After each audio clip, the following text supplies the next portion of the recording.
他说如果你还是不好意思拒绝别人的话，他说只是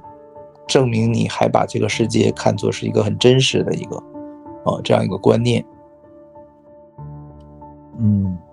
其实为什么耶稣会提到这个，就是说上师会提到这个，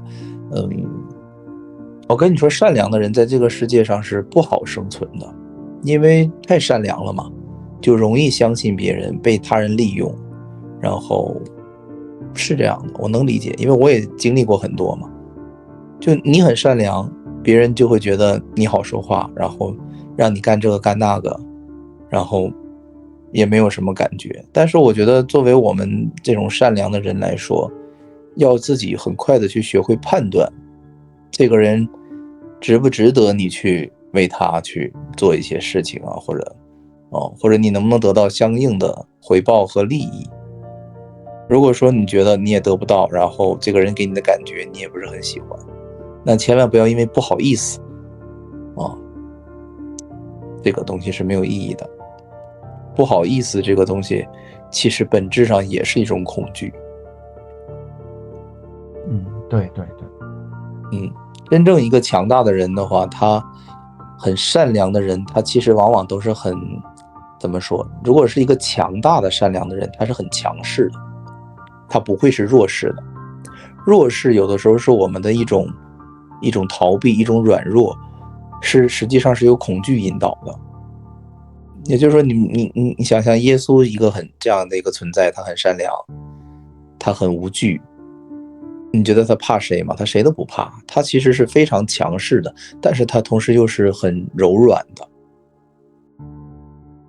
就是他的那种存在是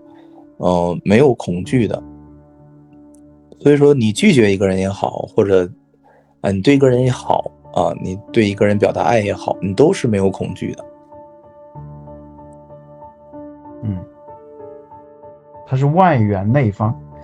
然后对，我一想到就是我们作为一个独立的那个灵体，独立的一个人格，其实没有任何外界的强加的命令能够真正的控制得了我们。就比如说我是你老板，你把我想象成一个恶人吧，我说你帮我倒一杯咖啡过来我先很有礼貌的跟你说，你不愿意跟我倒，后来我就很生气，我重复一遍，你还是不给我倒，然后我说你要是再不给我倒，我就威胁你，我就让你付出代价，对吧？其实类似于这样的剧情太多了，你不要说公司的老板和员工了，就是父母有的时候都会是这样的。所以说很多人一生活在父母的阴影和恐惧当中。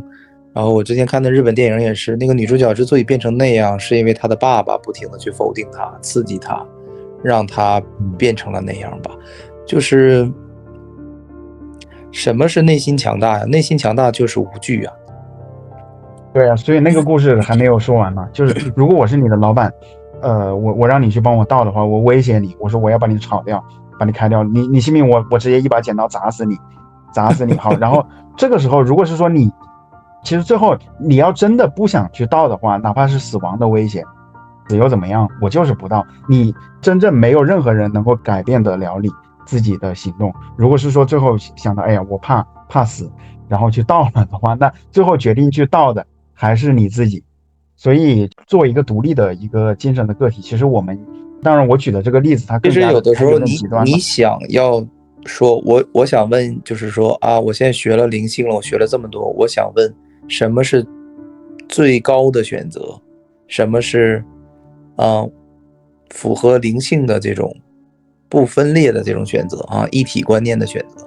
也就是说我们经常会问，如果是耶稣他会怎么做？那其实这个就是很好的一种寻求答案的方式。那你觉得耶稣会怎么做？或者说耶稣怎么做重要吗？耶稣怎么想的才是最重要的吧？对不对？你觉得耶稣会去跟这个老板去对抗吗？或者说不对抗吗？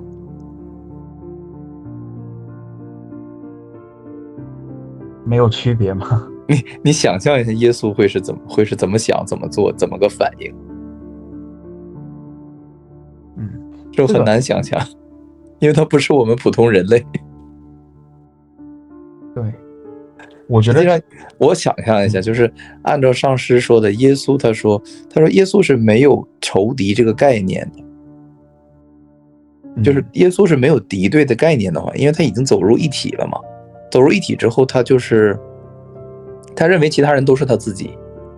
他看不到区别，或者说他看不到对立面。就是你任何人你都是撼动不了他的。他是这样的一种状态，所以说，他的境界就是非常的高，非常的无惧，然后他会把我们世间所有的一切都看成一场梦，他就知道自己是在做梦，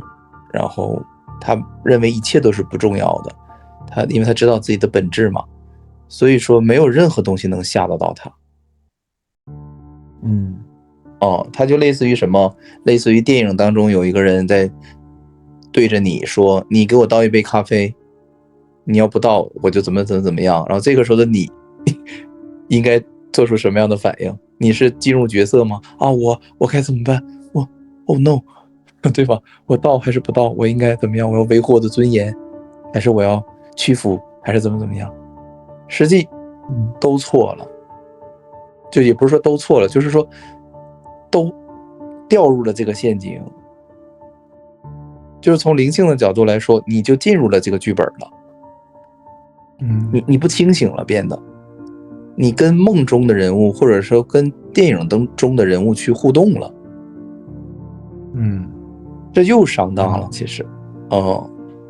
应该有一种无我的境界，就是那你到最后就是无我呀。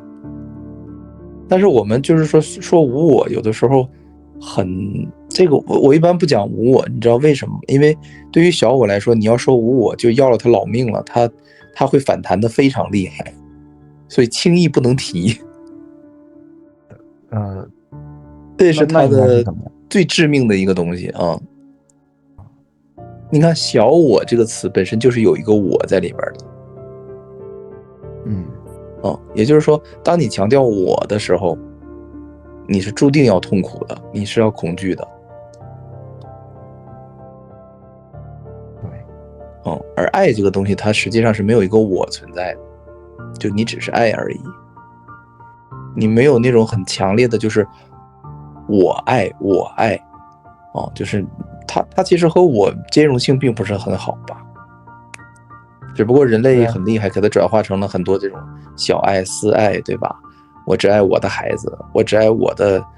这种我拥有的事物，甚至有的人就是会病态到一种什么程度？只要是我的，我就认为是最好的，别人的我都能挑出毛病来，也有这样的人。有这种人可能是缺爱吧，就是他也是掉入另一个极端吧，就是他太爱自己所拥有的一切了，然后也光环太大了，就是有点。爱这个东西其实就是很自由的一种表达。其实无惧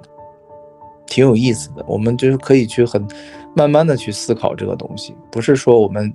提到这个概念，我们直接就成为它，直接就做到了，这个很难。但你可以一点点去渗透吧，就是什么是无惧啊？无惧就是不与这个梦中的人物去互动。我指的是心灵层次的哈，就是心理层次的。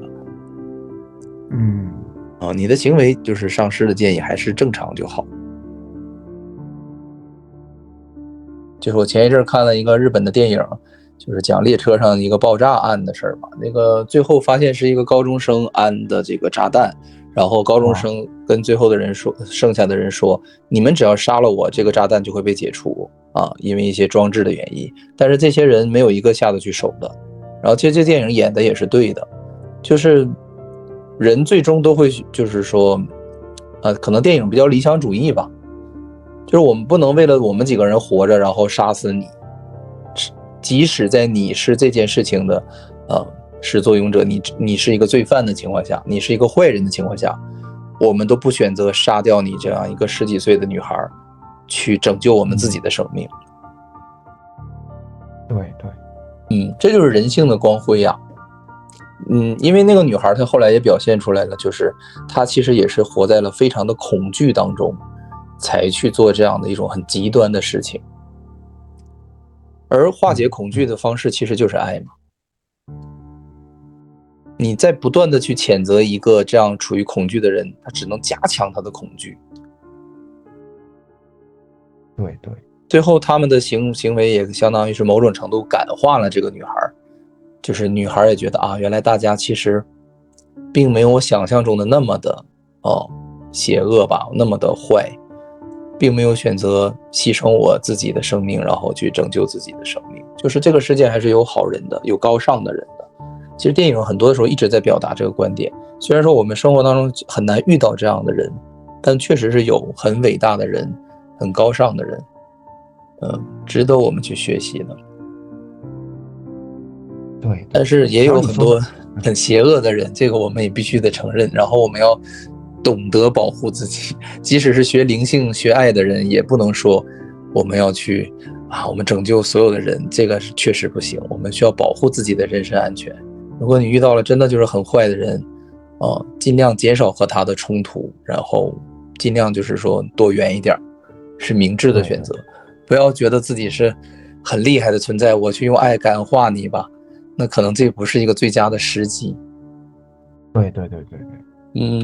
其实我就是没有太多的观点，因为我觉得我们也不会说完全了解事实的真相，而且就算是真相，有很多的不平等啊，然后不美好的这些事情发生。那其实我只能说，就是这个世界一直是如此的，而且无论是说大事小事，还是说不同的程度，甚至也不用说达到国际之间、国与国之间不同国家、不同国籍这种。就你简单的一个公司的一个老板和员工，其实就类似的事情就非常的多，出尔反尔，然后不守承诺，对吧？单方面的剥削、压迫，然后等等等。其实这样的事情就是每天都在上演。只不过说我们是运气、福报不同，每个人遇到的程度轻重不同而已。对，就是太上天说他一直强调一种就是规律性，就你看是看它的规律，具体到某一件事情，其实它是符合整体规律的，就是一种恐惧分裂。动物之间也是这样，头狼或者说这个狮子这种也有，我的领地范围内，我就可以享有更多，我是这个狮子王，对吧？我吃完你们再吃剩下的，就是这种动物性的东西一直都存在吧，弱肉强食，占据了那个权力的高点或者说利益的高点的人，他就能够去分配利益，或者说他有一种强权，他可以去压迫剥削别人。剥削这个东西是看具体情况，如果说权力达到一定程度，我可以剥削你的生命，对吧？对，就像以前屠杀犹太人这样。所以说真的人类是非常疯狂的，只是说这种疯狂随着时代的演变，我们现在就是变得不像以前那么疯狂了，但是依然还是疯狂的，我们不是清醒的一个状态。那如果是清醒的状态，假设清醒的状态就是爱的状态。上师也说过，他说人如果在爱的状态下的话，是不会做什么坏事。你在爱的状态下，你是不会去伤害别人的。我们只有在恐惧的状态下才会去伤害别人。你看动物也是如此，完全一样。那些猫啊狗啊，它只有在极度恐惧的情况下才会去乱抓乱咬，它在非常放松非常喜悦快乐的状态下，它不会攻击任何事物。这一点我觉得大家非常好理解吧，我们人也是这样，当你被惹毛了逼急了，非常负面非常恐惧的时候，你才会骂人呐打人呐，和人发生冲突，对吧？对啊那都是就是说我们的恐惧的一种表现。那为什么人开车的时候喜欢骂人呢？这个开车那上师也说了，开车这件事情是最能体现人性的时候，因为你在一个公共的一个纯公共的一个环境当中，道路当中，最能体现你的人性了，因为它是公共的，任何马路都不属于任何一家人，对吧？你在一个纯公共的一个环境当中，如果你表现的占有欲很强，你就其实就是你的本性就是这样的。因为说白了，你在别人家你不敢放肆，对不对？你在自己家你又不需要放肆了，因为你就是主人嘛。你只有在这种公共区域才最体现一个人的素质。可是一个车厢里面它又是一个密闭的空间，外头是公共的，一个人车里面它是密闭的空间。对呀，那你说为什么你开车的时候人爱骂人呢？不就是因为别人挡到你了吗？别人影响到你了时候吗？路上如果没有人没有车的话，你会骂人吗？不会吧，因为其他人影响到了你，你才会生气。那么为什么你觉得其他人影响到了你呢？因为这个环境是共有的，不属于他也不属于你。这个时候你只有通过这种愤怒，你才觉得才是好使的，或者说你认为你比他人享有更高的一种权利吧，就是人的这种自我或者说是自私吧，它很正常。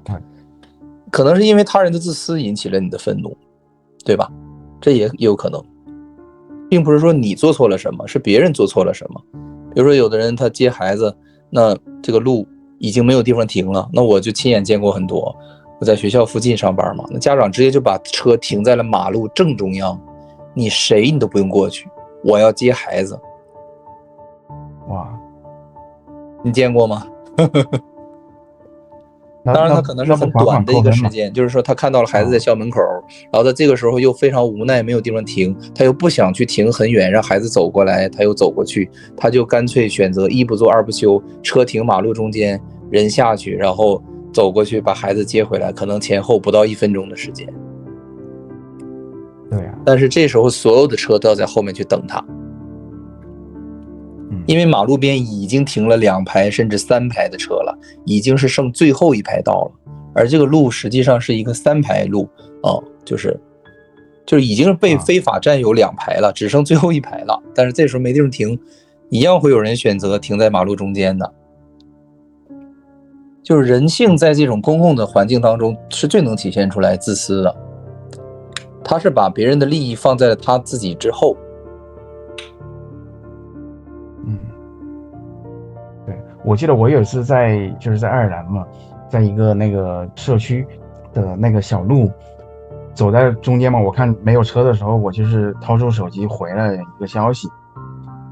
可能耽误了有个半分钟1分钟吧。然后我意识到，然后这个时候突然怎么我旁边停了那么大一辆双层公交车，他就是在那里静静的等着我，也没有按喇叭，也没有骂。我意识到的话，挡到他到了，我赶紧走过去，不好意思。然后就司机跟我挥了一下手，然后开过去了。那你知道他为什么没有按喇叭吗？为什么呀？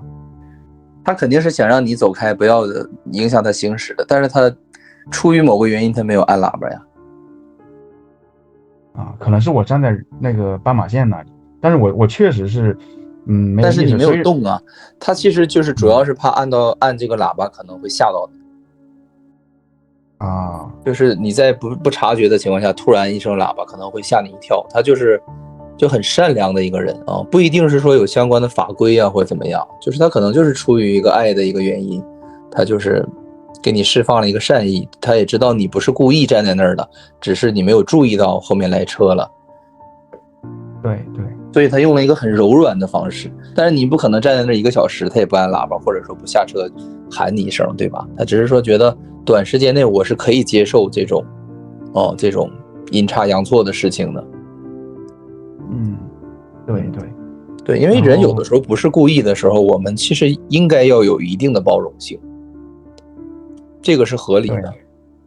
应该要有一定的包容性，毕竟他人不是故意的去影响到你。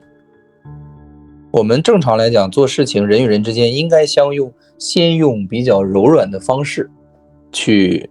交谈啊、商量啊、协商啊，在这种方式就是没有效果的时候，我们可以采取再强硬一点的方式，这个我觉得也是没有问题的。对。但是我跟你说，就是个人利益和集体利益这个是永恒的话题。对，就是说你按照正常的法